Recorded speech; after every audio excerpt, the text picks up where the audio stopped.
9장 1절로 12절까지의 말씀을 내용을 생각하면서 천천히 함께 읽도록 하겠습니다. 예수께서 가시다가 날 때부터 눈먼 사람을 보셨다. 제자들이 예수께 물었다. 선생님, 이 사람이 눈먼 사람으로 태어난 것이 누구의 죄 때문입니까? 이 사람의 죄입니까? 부모의 죄입니까? 예수께서 대답하셨다. 이 사람이 죄를 지은 것도 아니요 그의 부모가 죄를 지은 것도 아니다. 하나님께서 하시는 일들을 그에게서 드러내시려는 것이다. 우리는 나를 보내신 분의 일을 낮 동안에 해야 한다. 아무도 일할 수 없는 밤이 곧 온다. 내가 세상에 있는 동안 나는 세상의 빛이다. 예수께서 이 말씀을 하신 뒤에 땅에 침을 뱉어서 그곳으로 진흙을 개어 그의 눈에 바르시고 그에게 실로암 못으로 가서 씻으라고 말씀하셨다. 실로암은 번역하면 보냄을 받았다는 뜻이다. 그 눈먼 사람이 가서 씻고 눈이 밝아져서 돌아갔다. 이웃 사람들과 그가 전에 거지인 것을 보아온 사람들이 말하기를 이 사람은 앉아서 구걸하던 사람이 아니냐 하였다. 다른 사람들 가운데는 이 사람이 그 사람이다 하고 말하는 사람도 더러 있었고 또 더러는 그가 아니라 그와 비슷한 사람이다 하고 말하기도 하였다. 그런데 눈을 뜨게 된 그 사람은 내가 바로 그 사람이요 하고 말하였다. 사람들이 그에게 물었다. 그러면 어떻게 눈을 뜨게 되었소? 그가 대답하였다. 예수라는 사람이 진흙을 개어 내 눈에 바르고 나더러 실로암에 가서 씻으라고 하였소. 그래서 내가 가서 씻었더니 보게 되었소. 사람들이 눈을 뜨게 된 사람에게 묻기를 그 사람이 어디에 있소 하니 그는 모르겠소 하고 대답하였다. 아멘.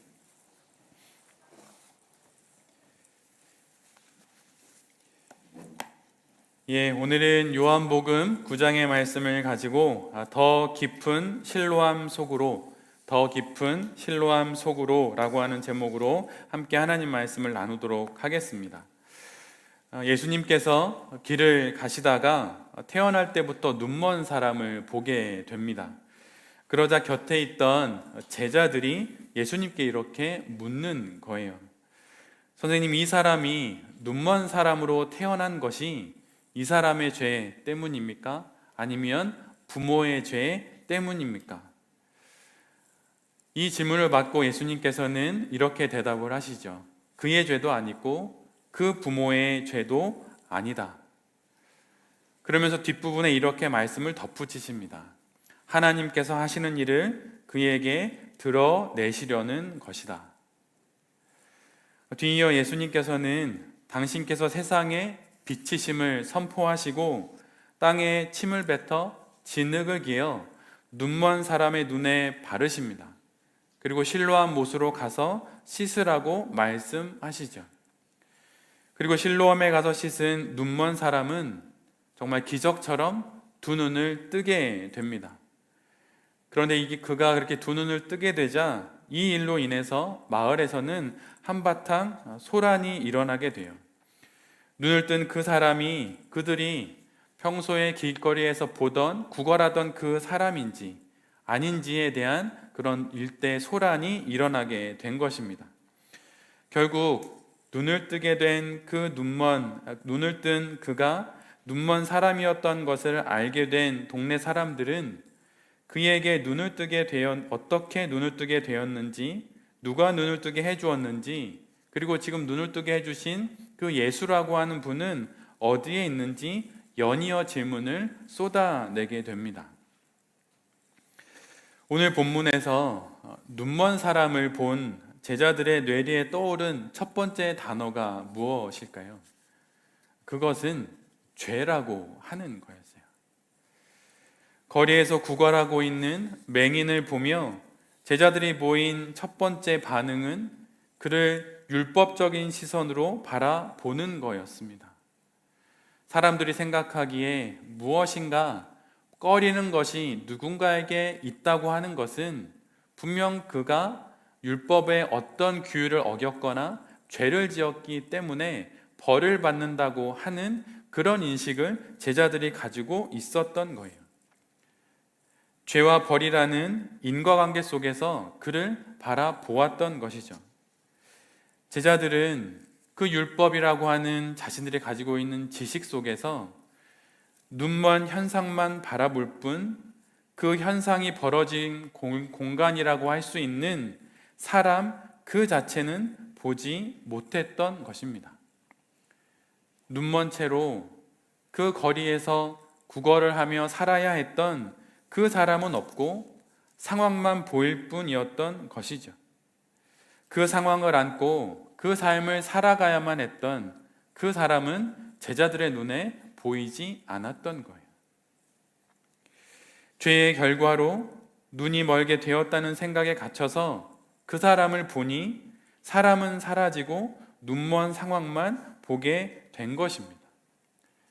죄의 결과인 눈먼 상황만 봄으로 그 상황을 안고 살아가야 했던 그 거리는 제자들에겐 그저 스쳐 지나가는 한낱 풍경에 지나지 않았던 거예요.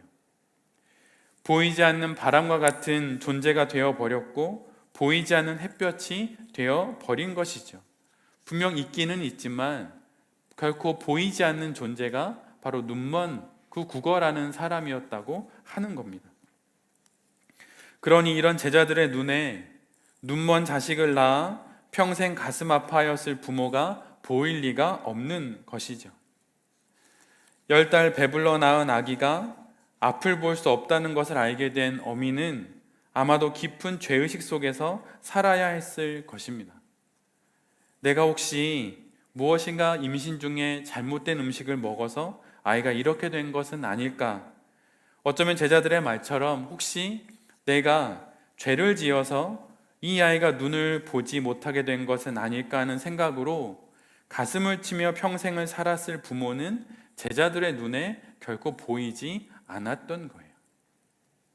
근데 여러분, 신앙이 이런 일을 일으킬 수가 있어요. 신앙으로 우리의 영혼의 눈이 밝아지면 율법이 더 명확하게 보이거나 성경적 지식이 더 잘 보일 수도 있겠죠. 그러나 그것을 넘어서 우리는 정말 사람을 볼 줄 알아야 하는 것입니다. 이 땅에 아기 예수가 오셔서 이 땅에 30평생의 삶을 사시고 십자가를 지시고 그리고 부활하셔서 우리에게 구원의 약속을 이루신 그 이유는 무엇일까요? 그 대상은 누구입니까? 바로 사람을 사랑하시기 때문이에요.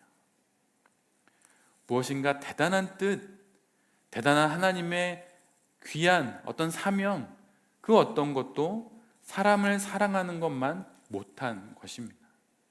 근데 지금 예수님의 곁에서 30평생의 삶을 사셨던 그 예수님 곁에서 예수님을 따라가는 인생을 살아가기로 결심한 제자들 눈에 그 사람이 그렇게 보인 것이죠.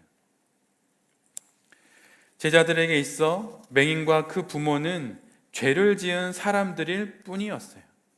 제자들은 지금 눈먼 사람이 아니라 눈먼 상황만을 보며 그 상황 속 한가운데 그 고통과 슬픔, 절망을 안고 살아야 했던 그 사람은 보지 못했던 것입니다.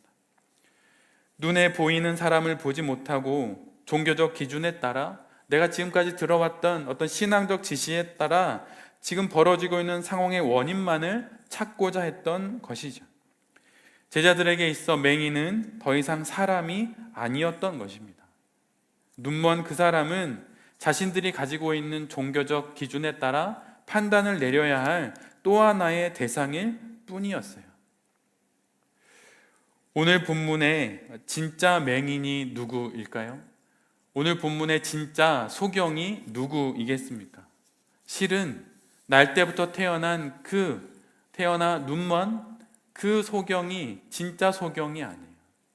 진짜 소경, 진짜 눈먼 사람들은 바로 제자들입니다.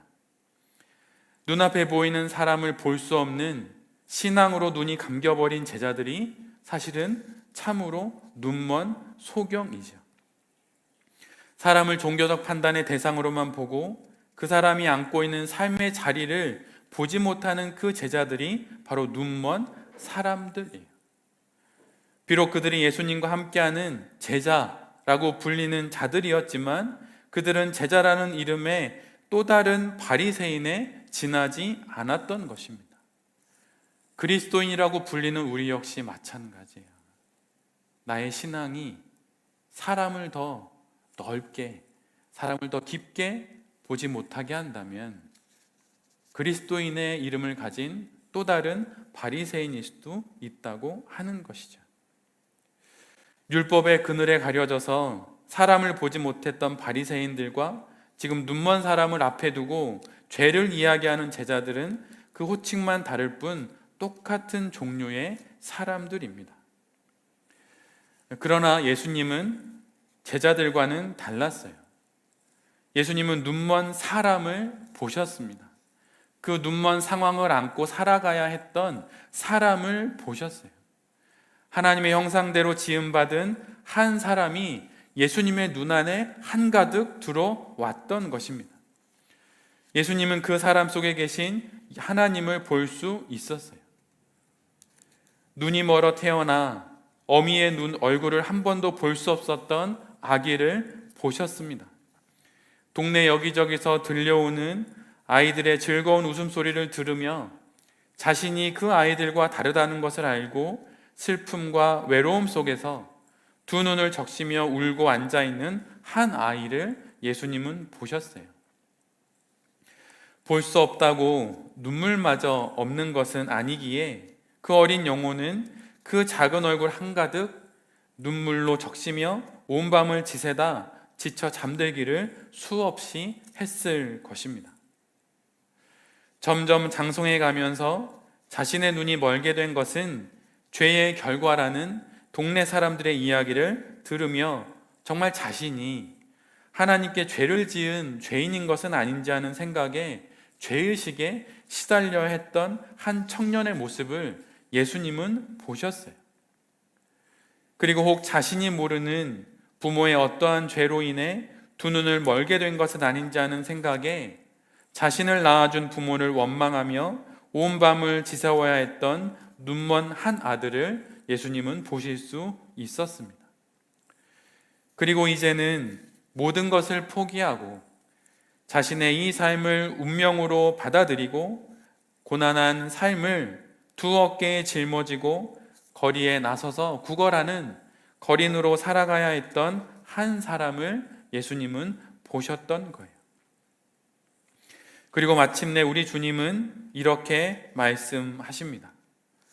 이 사람이 눈먼 것은 이 사람이나 그 부모의 죄로 인한 것이 아니다. 그것이 아니라 이 사람이 눈먼 것은 그에게서 하나님이 하시는 일을 나타내고자 하십니다. 그에게서 하나님께서 하시고자 하시는 일을 나타내고자 하십니다.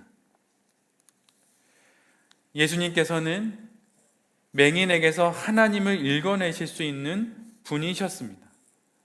예수님께서는 하나님께서 그분의 일을 맹인에게서 일으키실 것을 아셨어요.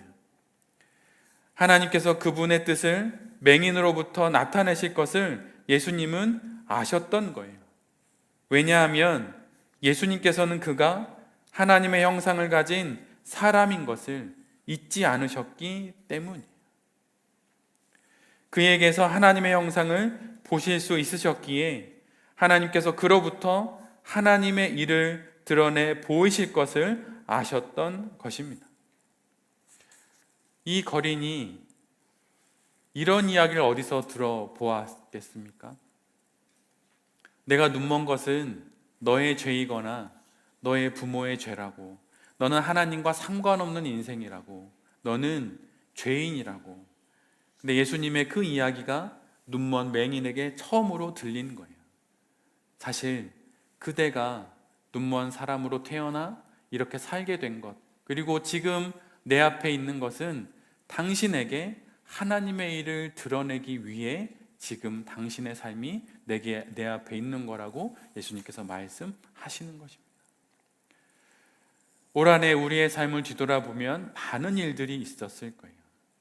어느 누구에게도 말하지 못했던 사건들도 있고 온 밤을 눈물로 지새워야 했던 사연들도 있고, 그런데 그 모든 사연과 그 모든 사건들이 실은 하나님의 일을 나타내기 위한 일이라고 하는 것을 오늘 주님께서 우리에게 말씀해 주시는 겁니다. 우리가 죄가 있기 때문이 아니에요. 내가 하나님의 뜻을 무엇인가 어겼기 때문에 그런 일이 우리 가운데 일어난 것이 결코 아닙니다. 우리의 영혼이 눈멀고 우리의 인생에 어떠한 길이 막혔던 그 모든 일들이 우리의 죄 때문이 아니에요. 를 넘어서서 하나님께서 당신의 놀라운 일들을 우리의 인생에 나타내시기 위해 그 일이 우리에게 있었던 것입니다. 신앙이 언제 필요할까요? 신앙은 바로 이러한 일들을 만날 때 이 일이 예수님의 이 말씀처럼 내게 하나님의 놀라운 일을 나타내기 위함, 바로 이 일을 위해 내게 이런 일들이 있었구나라고 하는 것을 알기 위해 우리의 신앙이 필요한 것입니다. 우리에게 주신 그 신앙을 어디다 쓰겠습니까? 고난 앞에, 시련 앞에, 감당되지 않는 일들 앞에 쓰는 거예요. 예수님께서 말씀해 주신 이 말씀을 다시 한번 듣는 것입니다. 하나님께서 하시는 일은 맹인의 눈을 뜨게 하시는 거였어요. 우리도 우리가 겪었던 올해의 수많은 일들 가운데 사방이 막히고 켜켜이 많은 어려움들이 있었지만 한 가지 한 가닥 소망의 불빛을 통하여서 우리가 그 시련들을 넘어왔지요. 우리의 눈을 열게 하시는 일들을 하나님께서 하셨던 것입니다. 오늘 본문을 통해 우리에게 하나님께서 그것을 이야기해 주시는 것이죠.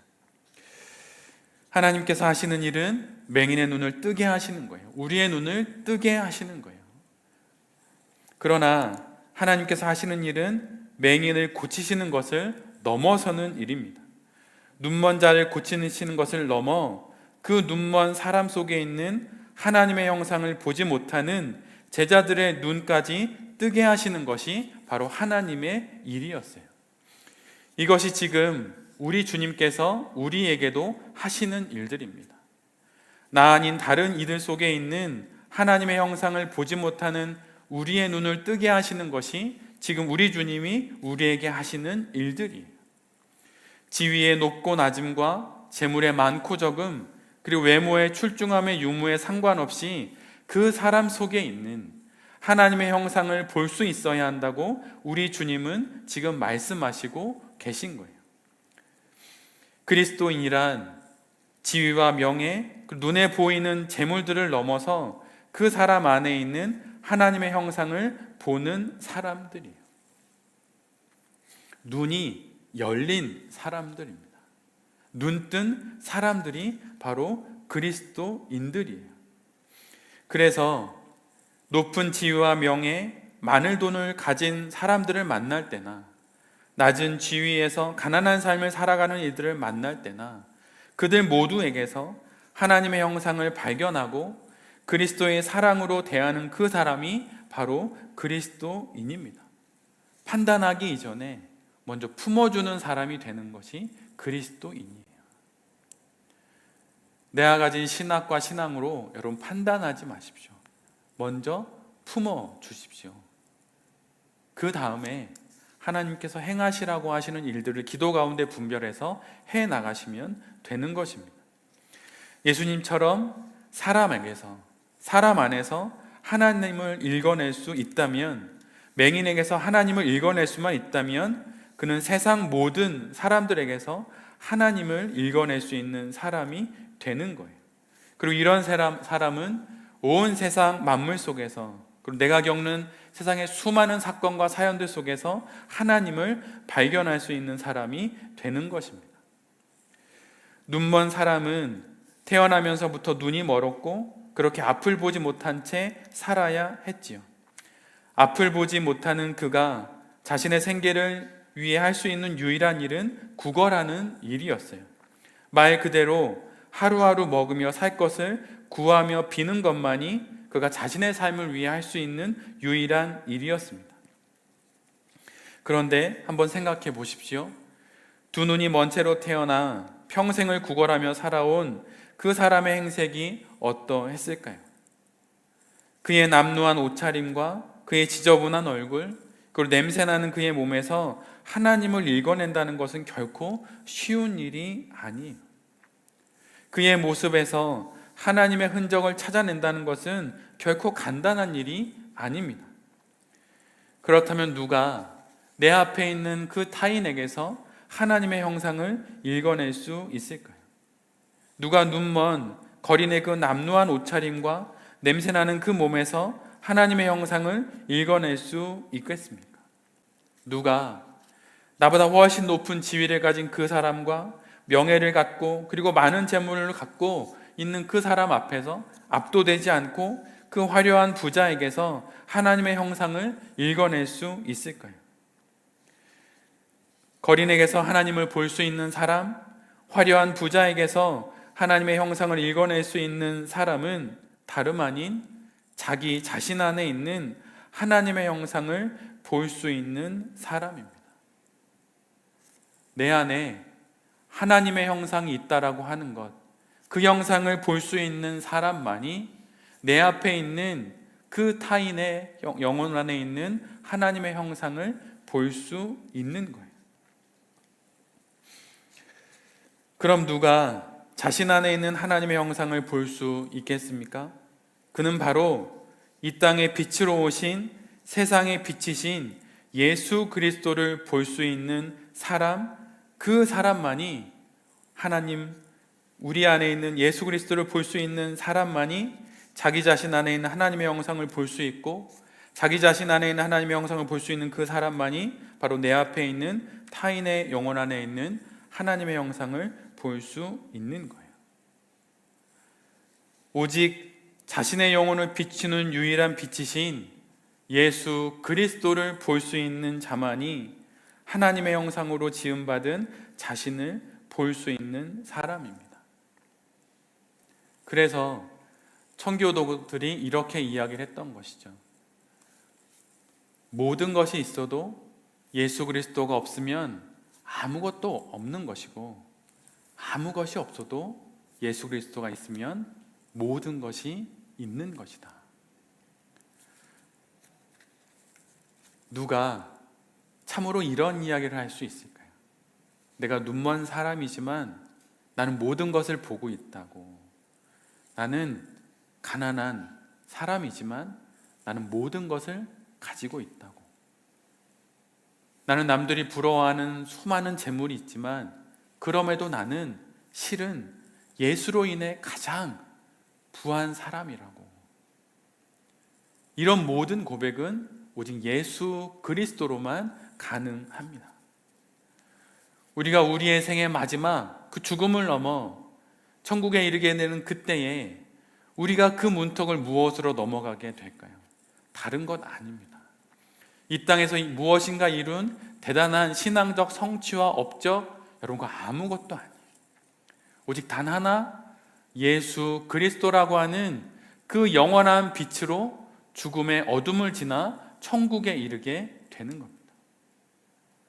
그러나 그 빛을, 내게 아직 생명이 있을 때 그 빛을 볼 수 있다면, 내가 눈먼 소경이 된다 하더라도, 내가 가난하다 하더라도 우리가 그 생활 속에서, 그 삶 속에서 빛 대신 예수 그리스도와 함께 눈뜨인 자로 우리의 삶을 살아가게 되는 것이죠. 오늘 본문에는 우리가 잘 알고 있는 실로암이라고 하는 연못이 나오게 됩니다. 실로암은 오늘 본문에 있는 내용처럼 보냄을 받았다, 파견된 사람, 이런 뜻입니다. 그렇다면 하나님께서 이 땅에 보내신 그분의 참된 실로암은 무엇이겠습니까? 하나님으로부터 보냄을 받아 이 땅에 파견된 사람이, 그분이 누구일까요? 그분은 다름 아닌 우리 주님 예수 그리스도예요. 지금 제자들 곁에 있는 바로 그분 말이죠. 비록 제자들은 하나님이 이 땅에 보내신 그리스도 예수의 그 실로암 곁에 있었지만 그들은 그분을 알아보지 못했어요. 오늘 본문 2절에서 제자들이 예수님을 부르는 호칭은 주님이 아니라 실은 랍비입니다. 이것은 맹인을 본 제자들이 지금 예수님께 율법을 묻고자 하기 때문에 선생님이라고 부른 것이기도 하지요. 그러나 아직 제자들에게는 예수님은 하나님으로부터 보냄을 받으신 분, 성자 예수 그리스도라고 하는 깊은 인식이 아직 없었던 증거이기도 합니다. 그들에게 있어 예수님은 그저 뛰어난 율법 교사 중 한 명으로 지금 눈먼 사람에 대해서 올바른 율법적 교리를 알려줄 그런 선생으로 밖에 보이지 않았던 거예요. 비록 제자라 불리지만 아직 그들의 영혼은 어두운 그림자로 가득 차 있었습니다. 바로 곁에 세상에 비치신 예수님을 두고 있지만 정작 그들의 영혼 안에는 그 빛이 없었던 것이죠. 이런 어두운 영혼으로 맹인에게서 하나님을 읽어내는 것은 불가능함에는 당연한 것입니다. 세상에 비치신 예수님을 품지 않은 영혼으로 거린에게서 하나님을 읽어낼 수는 없는 것이죠. 이처럼 제자들에게 세상에 비치신 주님을 바라볼 수 있는 영혼의 눈이 없으니 맹인을 보아도, 거린을 보아도, 예수님을 찾아오는 수많은 사람들을 보아도 제자들에게 있어 그들은 그저 무엇인가 시혜를 베풀어야 하는 대상일 뿐이었고 하나님의 형상을 닮은 영혼은 아니었던 것이죠. 우리 모두는 그리스도인입니다. 즉 하나님께서 보내신 실로암, 그 보냄을 받은 성육신하신 예수 그리스도를 나의 구주로 믿는 성도들이에요. 그러나 실로암 곁에 있는 것만으로 우리는 결코 성도가 될 수는 없습니다. 이 말이 우리에게 구원이 없다는 말은 결코 아니에요. 우리 모두는 이미 다 구원을 받았습니다. 그러나 오늘보다 좀 더 나은 거룩한 성도가 되는 그 의무가, 그 책임과 그 권리가 우리에게 있는데 실로암 곁에 있는 것만으로는 우리는 결코 그러한 성도가 될 수는 없다고 하는 거예요. 제 아무리 많은 시간 동안 실로암 곁에 서 있다고 하여도 우리가 거룩한 신자가 자동적으로 되는 것은 결코 아닙니다. 지금 내 곁에 오신 그 실로암 속으로 깊이 들어가야 하는 것이죠. 더 깊이 그 실로암의 깊은 물 속으로 우리 모두가 들어가야 하는 것입니다. 더 깊어질수록, 더 깊이 그 실로암에 잠길수록 우리의 눈먼 신앙은 빛이신 예수 그리스도에게 더 크게 눈뜨게 되는 것이죠. 그리고 그 빛으로 인해 내 안에 있는 하나님의 형상을 발견하고 타인의 영혼에 있는 하나님의 형상을 발견하게 되는 것입니다. 신앙은 높아지는 게 아니에요. 신앙은 깊어지는 것입니다. 더 깊이 예수 그리스도에게 잠기고 또 잠길 때 마침내 그 깊은 곳에서 영혼의 눈이 뜨여지게 되는 거예요. 오늘은 이 사람만 볼 수 있었는데 내일은 저 사람까지 볼 수 있고 모레는 더 먼 곳에 있는 사람까지도 그리스도 예수의 형상으로, 하나님의 형상으로 보이는 그 눈을 갖게 되는 건 높아지는 것에 있지 않고 깊어지는 것에 있어요.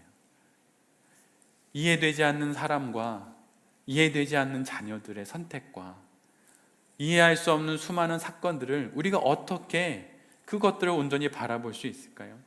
그것은 깊어질 때 온전히 바라볼 수 있는 거예요. 깊은 강이 멀리 흐른다고 하는 책의 제목이 있는데 여러분, 깊으면 소란하지 않습니다. 깊으면 요란하지 않아요. 깊으면 강압적이지 않아요. 깊으면 깊을수록 깊게 흐르는 그 바다의 심연에 흐르는 그 깊은 해류를 보며 언젠가 이루어질 하나님의 뜻을 바라보며 그 해류를 따라 켜켜이 흘러가는 것이죠. 올 한 해 1월부터 지금까지 걸어온 우리의 인생을 보십시오. 여전히 코로나 상황 가운데 수많은 일들을 해야 됐었고 생계를 위해 돈을 벌어야 했었고 또 교회를 섬기며 많은 일들을 해야 됐었습니다. 어떻게 여기까지 왔을까요? 우리의 노력으로, 우리의 열심으로 그렇지 않아요. 우리 곁에 있는 우리의 눈을 뜨게 하신 예수 그리스도로 인하여 우리가 여기까지 올 수 있게 된 것입니다. 오늘 우리 모두가 알다시피 이 땅에 거룩한 아기 예수, 우리 주 예수 그리스도가 이 땅에 오신 성탄절이에요. 우리 곁에 실로암으로 와 계신 것이죠. 우리가 그분 안에, 그분의 더 깊은 심연 속으로 우리 모두가 들어가야 하는 것입니다.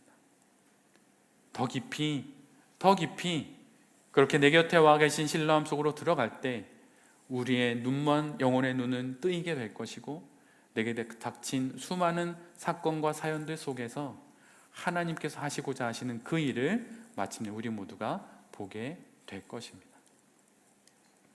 그 예수를 보기에 우리가 우리의 삶 속에 다가오는 많은 일들 가운데 하나님의 영광을 높여드리고 하나님의 이름을 선포하며 살아갈 수 있게 되는 것이죠.